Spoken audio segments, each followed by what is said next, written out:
내 폐허의 시간. 미아가 된 적이 있다. 8살 때였는데 서울의 이모 집에 한 이틀 가게 되었다. 이모는 지방에서 난생 처음 서울 올라온 조카를 데리고 롯데월드에 갔다. 이모는 롯데월드를 서울에 처음 온 어린애에게 그보다 더 좋은 선물이 없을 거라는 생각을 했던 것 같다.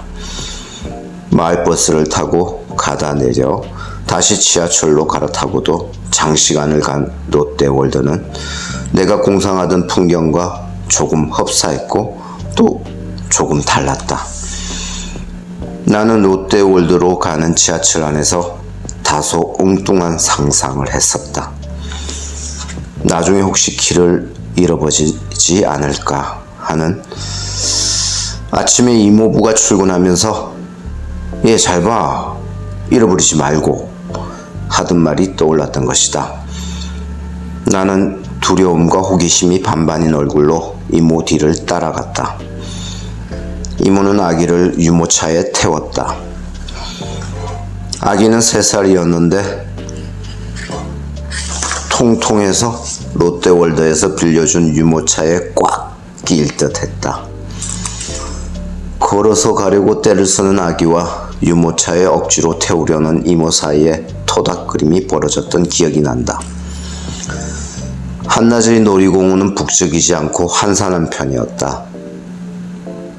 이모는 내가 어리다고 생각했는지 회전 목마와 펌프카 같은 것을 태우고 손을 흔들며 사진을 찍어주었다.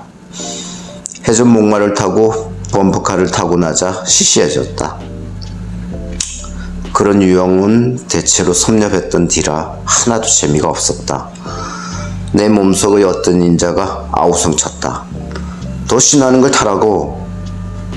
여하튼 바이킹이나 고속열차 같은 고난도의 놀이기구는 만 7살인 내게는 이용 불가 항목이었다. 나는 좀 다른 걸 타고 싶다고 이모를 졸랐다. 이모는 유령의 집과 신밧드의 모험을 태워주었다. 놀이기구를 몇 가지 타고 나자 이모는 피로한 얼굴로 나에게 아이스크림을 사주고 유모차에서 잠든 아기 옆에서 졸고 있었다. 나는 요정에게 이끌리듯 앞으로 걸어나갔다. 한낮의 뜨겁고 견고하게 내리쬐는 햇볕은 방향 감각을 잃게 만든다는 걸 나는 그때 알았다. 내 손에 들린 아이스크림이 녹아 끈끈하게 달라붙고 나는 거의 울듯이 햇볕 속에 서 있었다. 그때의 내 내리의 어리던 통증 같던 불안이 지금까지도 되살아나곤 한다. 곧 어떤 생물의 여자가 내 손을 잡고 안내실로 인도했고 오래 기다리자 머리칼이 땀으로 갈라진 이모가 뛰어왔다. 후에 이모는 나더러 방송을 탔다고 놀려댔다. 타지에 대한 최초의 두려움이었다. 이모가 살고 있던 서울의 동네는 내가 살고 있는 소도시의 동네와 별로 다르지 않았다. 고속버스 터미널에서 내려 버스를 2번 갈아타고 가다 재래시장에서 내린다. 재래시장이 있는 길을 지나치면 중형 슈퍼가 나온다.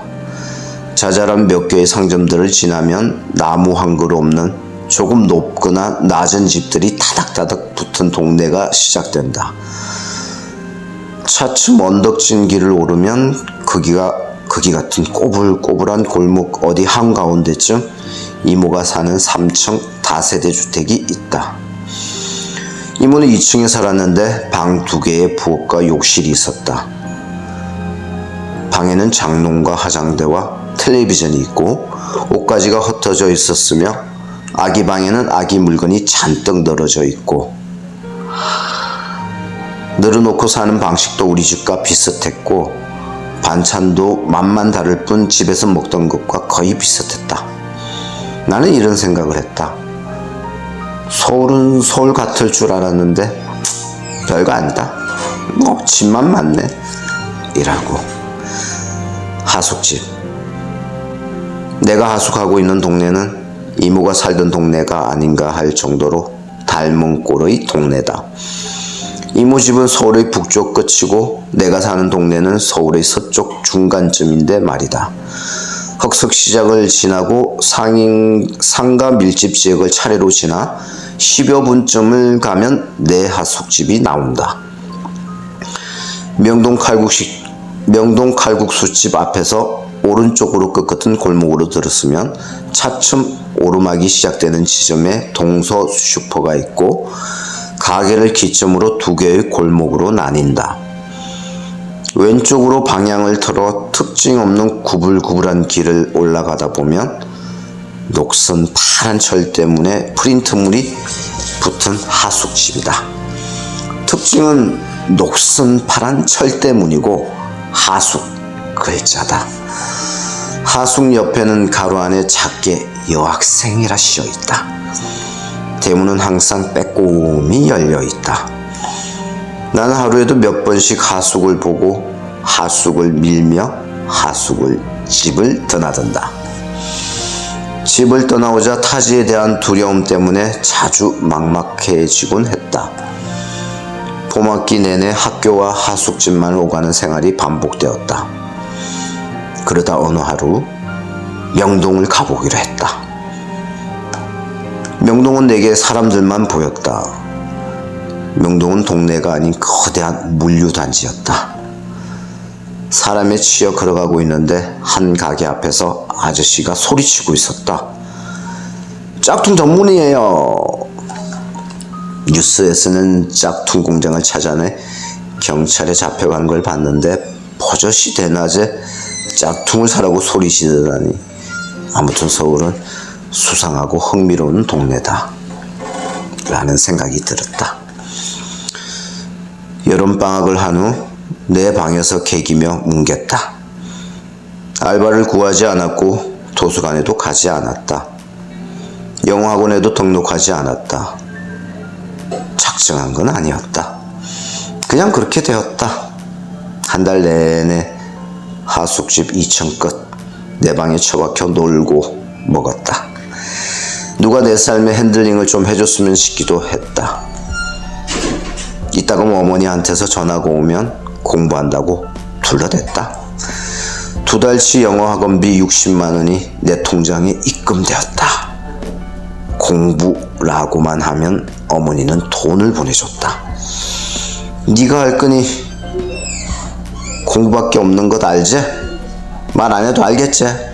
어머니는 전화로 그렇게 말했다. 나는 내 일을 내가 알아서 한다고 신경질을 부렸다. 인터넷 뒤지고 게임하고 낮잠 자고 심심하면 나가서 흑석시장을 어슬렁거렸다. 인터넷을 떠돌아다니고 있으면 우리 모두의 삶이 인터넷에 실시간으로 생중계되고 있는 기분이 들었다. 떡볶이, 군만두, 튀김을 사 먹었다. 내가 사 먹을 건 그런 것밖에 없었다. 뭐든 기름에 튀긴 건 다 맛있었다. 내도록 빼꼼히 열려있는 녹슨 파란 철대문을 들고 날 때마다 한쪽의 스카치 테이프가 떨어져 하숙이 펄렁거렸다. 하루는 길기도 했고 짧기도 했다. 노는 것도 신물이나 균열이 생길 때쯤 영화관에 갔다. 내가 아는 한 영화관은 내성적인 놀이공원이었다. 나는 불운한 소녀처럼 영화관에 스며들었다.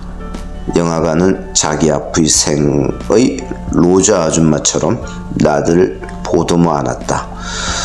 슬럼독 밀리어네어, 내 남자의 아내도 좋아, 마더, 엘레지, 새끼. 냉방이 잘 된 극장 소파에 몸을 깊숙이 파묻으면 묵직한 고독이 내 몸을 간통해 나갔다. 내리 4월을 출근해 똑같은 영화를 3번을 봤다. 새끼였다. 연속 2번 본 영화도 있다. 영화관 의외로 허술했다. 치밀함을 필요로 했지만 미리 나와 화장실에 오래 있다 나가는 방법을 썼다. 그런 날은 돈을 번 것 같았다. 영하가 나는 지나치게 평화로워 지구껏 이름 모르는 나라에 와 있는 것 같았다. 문자 메시지. 덥제? 공부한다고 욕본다. 밥은 묻나? 어느 날 저녁 무렵 의자에 앉아 발을 창틀에 올려놓고 까딱까딱 흔들며 차차로 짙어가는 어둠의 물기를 느끼고 있는데 문자가 도착했다. 아무 할 일이 없거나 따라서 어떤 욕망도 없는 상태에서 근거 없이 파생된 불안이 스물스물 올라오는 아무튼 지랄 같은 마음일 때 내가 하는 버릇 중 하나였다. 바라봤자 시멘트를 바른 지 너무 오래되어서 석회덩이가 벗겨져 내리는 옆집 벽이지만 그거라도 바라볼 때가 있다는 것은 그래도 창문이 있었어다. 고시텔에 사는 고교 친구 하나는 창문 없는 방이라 했다. 창문 있는 방은 10만 원 이상 비싸기 때문에 갑이 헐어서 창문 없는 방에 들어갔다고 했다. 어차피 잠만 자고 나오니 창문은 없어도 상관없다 했다. 나는 그 말을 들었을 때 그러니까 고시텔이지 하는 생각이 들었지만 10만 원 이상 싼 게 어딨냐고 대받았다. 아버지는 욕본다는 말을 예사롭게 했다. 서울 사람들은 욕본다는 뜻을 이해하면서도 잘 쓰지 않는다. 불미스러운 어조가 깔려있기 때문이다. 아버지가 사는 지방에선 욕본다는 말은 고생한다의 좋은 뜻이니 아버지더러 고치라고 할 수도 없는 노릇이다. 이쯤에서 내 집 소개에 들어가야 되겠다. 내 가족이 사는 곳은 남쪽의 끝의 도에서도 끝인 C시다. C시에서도 변두리 M동인데 M동 안의 또 다른 동네, 행정상에 존재하지 않는 본동으로 불린다. 본동으로 불리는 역사 같은 건 알 수 없다. 본동에는 아버지와 어머니, 여동생이 살고 있다. 프리랜서로 불리길 바라는 아버지에게서는 간헐적으로 문자 메시지가 온다. 아버지는 프리랜서라고 자신을 소개하지만 솔직히 알바 인생인 게 맞다. 나중에 아버지의 알바에 대해 다시 언급하고 싶다. 통화 버튼을 누를까 잠시 망설이다 문자는 문자로 화답하는 휴대전화상의 법칙인 듯해서 나는 문자를 쳤다. 참을만하다. 별일 없지? 안 내려올 끼가 한번 내려왔다 가라. 닭도 한 마리 삶아 먹고 그래도 뭐 방학인데. 몰라. 거기도 덥지? 1분 정도 간격을 두고 다시 부르르 몸을 뜨는 수줍은 아버지의 문자. 뭐 적응은 잘하고 있지. 수줍은 건 문자의 방식이 아니라 아버지의 모습이다. 아버지는 부끄러움이 많은 어른이었다. 수줍게 웃고 수줍게 말했다. 웃을 때 고르고 흰 치아가 청결한 느낌을 주고 간혹은 지나치게 수줍어해서 보고 있는 내가 부끄러워지기도 민망해지기도 했다. 어머니는 아버지의 수줍음 때문에 사랑을 하게 되진 않았을까?